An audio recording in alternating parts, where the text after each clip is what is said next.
Imagine standing in the ruins of a 5,000-year-old temple, trailed by hieroglyphs that don't depict pharaohs or kings, but otherworldly beings carving humans from clay. I'm Dr. Kara Rhodes, and today we journey beyond myth into the Sumerian legend of the Anunnaki, gods, aliens, or cosmic engineers who may have rewritten our DNA. In the next 8 minutes, we'll trace their rise in Mesopotamia, explore Sitchin's explosive Nibiru hypothesis, dissect the very genetics of our origin tale, and weigh the echoes of these sky gods across every ancient culture. By the end, you'll confront a question that stuns scholars and sparks conspiracy.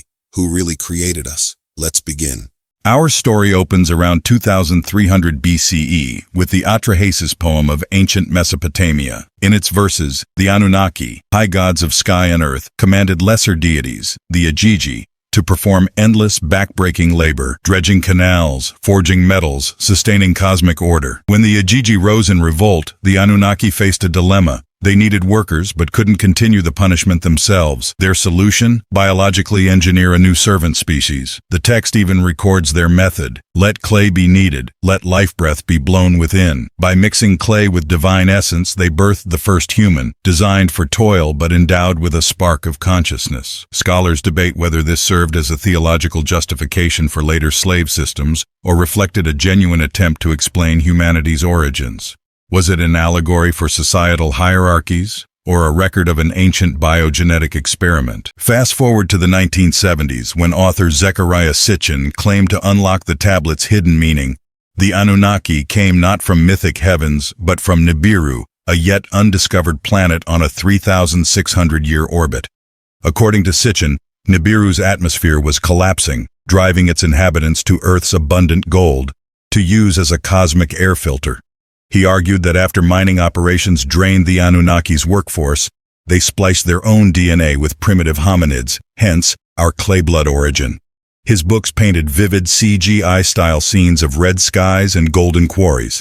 Yet mainstream Assyriologists contest his translations. They argue Sitchin mistranslated Akkadian grammar, leapt from poetic metaphor to literal alien drama, and ignored centuries of peer-reviewed scholarship. Still, his hypothesis ignited the modern ancient aliens craze and forced both believers and skeptics to re-examine the tablets with fresh eyes. In Sitchin's framework, the Anunnaki created their first laborer, Adamu, by splicing divine blood into clay molds. That blend of genes supposedly granted us not just life, but knowledge of agriculture, mathematics, even cosmic cycles. Fringe geneticists have pointed to anomalous mitochondrial haplotypes in Bronze Age human remains, suggesting unaccounted genetic inputs. Conventional science, however, attributes these to complex migrations and natural genetic drift, not alien intervention. Yet the ritual language in temple hymns, breath of heaven, spirit of the gods, mirrors modern lab terminology, gene therapy, genetic vector, injection of plants. Could these ancient priests have their biotechnical breakthroughs in the only terms they knew, myth and metaphor? The Anunnaki pantheon was rife with intrigue and rivalry. At its apex stood Anu, the Sky Father whose decree was law. His son Enlil, Stormlord and Earth Overlord, wielded famine and wind as weapons, sometimes punishing humanity with drought until his thirst for power cooled.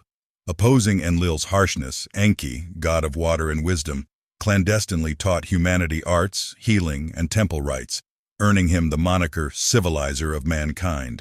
Their tensions erupt in tablets describing the Great Flood, an Enlil-led purge of rebellious humans, later reinterpreted in the Epic of Gilgamesh and even the biblical account of Noah. Rivalries also dictated earthly politics. Each emerging city-state would claim patronage of one deity or another, justifying conquests and alliances After centuries of rule, the Anunnaki abruptly departed. Some texts lament their vanishing, others prophesize their return when humanity reaches a destined maturity. Across the globe, echoing motifs emerge. In Egypt, Osiris descends from heaven to teach agriculture, only to be slain and resurrected. In India, the Devas descend in flying chariots, imparting knowledge before returning to the cosmos. Hebrew sources, like the Book of Enoch, warn of Nephilim, giants born of divine human union, whose bloodline corrupted the earth. Are these independent myths or cultural memories of one ancestral contact? The consistency of sky ancestor narratives suggests a shared human impulse to explain our leaps in technology and organization as gifts from beyond. Beyond stories, some researchers see cosmic signatures etched in stone, Sumerian ziggurats align precisely with Venus's heliacal rising, temples in Malta track lunar cycles, and the Giza Plateau maps Orion's belt with astonishing accuracy. Enki, priest kings, may have served as early astronomers, calibrating religious festivals to celestial events, yet skeptics argue these alignments can occur by chance or reflect the universal human practice of orienting sacred spaces to the sky. Still, the precision and scale of these constructions compel us to ask, could an advanced Anunnaki influence have guided the architects, or do they simply showcase humanity's own ingenuity once equipped with divinely inspired knowledge? So, are the Anunnaki our true creators or masters of metaphor? Does the clay blood myth hint at ancient biotech, or does it celebrate human resilience under divine rule? Share your strongest evidence in the comments below. If you've learned something that shifts your perspective, hit like, subscribe, and ring the bell. Because next week we'll decrypt a stolen Anunnaki tablet and reveal a ritual still performed in secret today. Join our cosmic excavation team, and together we'll continue to unearth the mysteries carved in stone.